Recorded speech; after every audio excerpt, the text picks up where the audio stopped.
سلامة طعنا يهبلنا زخوركم من زخوركم تخطاتلتي تيغراي ريبورت سامنا لما انتي واناوي حبريتا وين دقنا سبر زينا نسمعلو ساعات عيرنا بس احنا نينا كلكم تخطاتلتنا لايك شير سبسكرايب مقار بيتسب كتخونو نلابو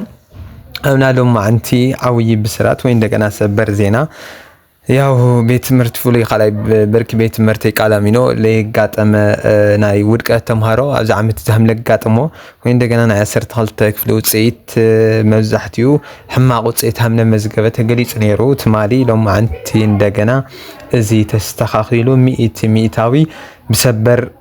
ለመጽሕና ሓበሬታ ሚኢታዊ ተምሃሮኡ አህም ለሕለፈ አህም ተስተኻኸለሎም ተገሊጽ ነው ናይዚ ዝርዝር ክንወኩሚና ዝኸወርኩም ተኸታተልቲ ነተፈተንቲ ድማ እንኳዕ ደስ ወለኩም ምላበልና ያው ለነበረ ስሕተታት ታሪሙ ትክክለኛ ፍረጻማኩም ምስለ ለሃውኩም ይግባውኩም እዩ ኮንግራቹሌሽንስ ንብል ሃመ ትግራይ ሪፖርት ላብ ዝርዝሩ ክንሐልፍ ደለና ዝኸወርኩም ተኸታተልትና ሃም ንፍለጥ ኣብ ትግራይ ልዕሊ 35,037 ተምሃሮ 12 ክፍሊ ሃም ተፈተኑ ይፍለጥ እዩ ካብዚኣቶም ድማ ልዕሊ 8.3% ጥራሕ ላምና ዩኒቨርሲቲ መሕለፊ ነጥቢ ሃም ዝረኸቡ ይፍለጥ እዩ ወይ እንደገና ያው አትማሊ ተዘርገ ሓበሬታ ተፈሊጡ ነው ካብዞም 35,037 ተምሃሮ 12 ክፍሊ ናይ ክልል ትግራይ 16,900 ደቂ ኣንስትዮ ዝርከቦ ካብ 247 ትምህርት ቤታት ተወጻጺኦም 8.3% ጥራሕም ዝሓለፉ ይፍለጥ እዩ እዚ ብቻ ይኾነ ናትማሊ መደንገጽ ዜና ዝነበረ ካብ ኢትዮጵያ ብልዑል ውጽኢቱ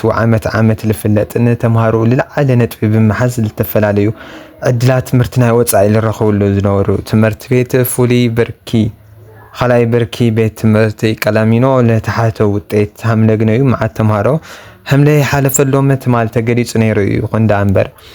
ቢሮ ትምህርቲ ትግራይ ብዶክተር ኪሮስ ጉዕሽ ለመራሕነ ሓለፍቶት ኣብያተ ትምህርቲ ብልገብርዎ ምጽራይን ጥርዓንን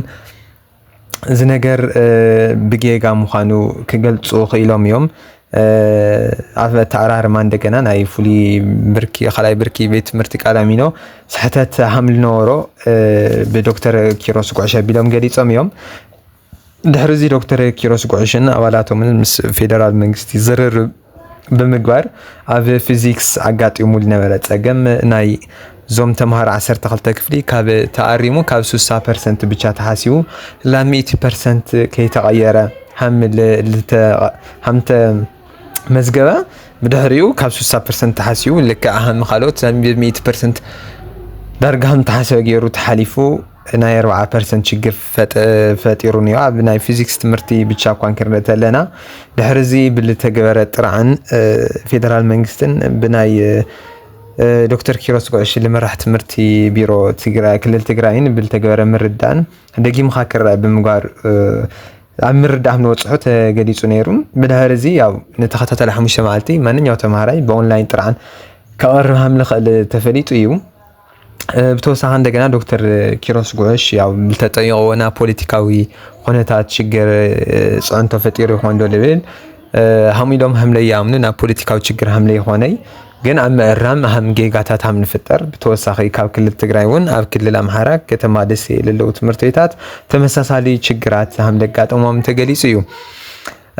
ካብ 175 ተምሃሮ ለፈትኖም ፍሉይ ብርኪ ኻላይ ብርኪ ቤት ትምህርቲ ቃላሚኖ ያው 100% ሃም ለሕለፈ ድሕሪ ምስተኻኻል ናይ ፊዚክስን ካልኦት ጌጋታት ዝነበርዎም ዕላዊ ተገይርነ ህዚ 100 ሁሉም ተምሃሮ ልዕሊ 50 ብምምጻእ ናብ ቀጻሊ ዙር ሓሊፎም ነይሩ እዚ ብቻ ይኾነይ ካብዞም ተፈተንቲ 175 ልዕሊ 9 ተምሃሮ ካብ 600 ልዕሊ 500 ብምምጻእ ብጣዕሚ ለሐጉስን ለትግራይና ተስፋ ለኸውን ለቀጻሊ ውጽኢት ተመዝጊዩ ነዮ እና ተስተኻኺሉ ላብ ንውሩ ሃም ተመለሰ ተገሊጽ ነዮ ያው ተወሳኺ ተምሃራይ ላይ አገበሉ ታልዩ በኦንላይን ጥራን ከቀርብ ድማ ቀላሚኖ ቤት ትምህርት ቤት ክገልጽ ኸይሉ ብተወሳኺ እንደገና ኣብ ኒኮላስን ኣብ ጽንሰታ ለማርያም ዝተፈጠረ ጌጋታት ብተመሳሳሊ ሃም ለጋጠመ ተገሊጽ ነዮ እዚ ውን